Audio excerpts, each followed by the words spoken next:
Një do të jepte justifikimin Amerikës për të përshkallëzuar konfliktin me forma të tjera ushtarake, dhe e dyta do të shërbente për të thirrur vendet nga të cilat këto anije udhëtonin në këtë konflikt, pra të kishte një përfshirje më të gjerë të konfliktit. Por duket sikur kjo nuk funksionoi, pasi vetë mjetet civile të cilat transportojnë naftën nuk patën besim mjaftueshëm te kjo garanci sigurie që ofronte Shtetet e Bashkuara të Amerikës. Dhe e treta do të thoja, një nga arsyet e tërheqjes është edhe sepse pati kosto të larta. Pra parashikohej që nëse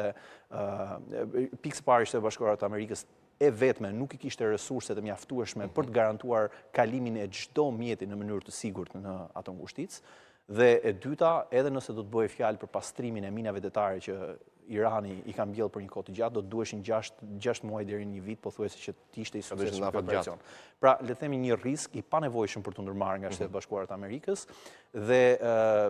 gjithashtu edhe do thoja edhe nga vetë aktorët të cilët ftoheshin që të bëheshin pjesë e kësaj nisme.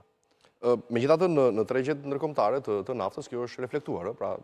sot ka pasur një ulje, ka ndikuar kjo apo ndoshta mund Mendoj këto janë ato uljet që ndodhin në bursë, më shumë se sa. Pra, çmimi i naftës duhet kuptuar që është ndryshe nga ai që është në bursë, pra ai që është në letër, dhe çmimi i naftës në realitet. Çmimi i naftës në realitet në bursë për shkak të asaj që quhet futures trading, pra komoditetet bëhen marrëveshje paraprake ndërmjet vendeve që tregtojnë komoditete të caktuara për ta shitur naftën me një çmim të caktuar, pra duke vlerësuar riskun dhe duke prezumuar që kjo nuk do të vejë në një nivel tepër të lartë. Që do të thotë, kjo në fakt ndryshon shumë nga çmimi i cili përfundon në terren. Shpeshherë çmimi në terren mund të vejë edhe 200 për fuqi nafte. Nga ana tjetër, mendohet që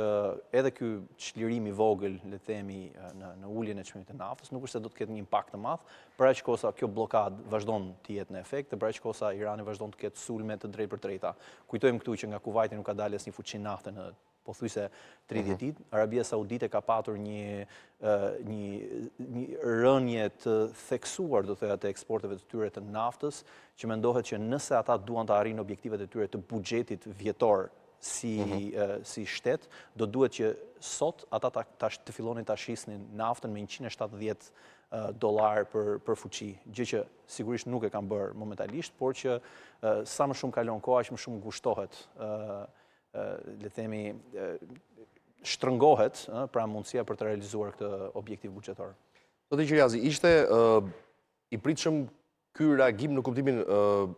i shtrirë në kohë? Apo mendua sikur do ishte një konflikt që do përfundonte shpejt, duke marrë në konsiderat që kemi të bëjmë me një fuqi botërore si Shtetet e Bashkuara,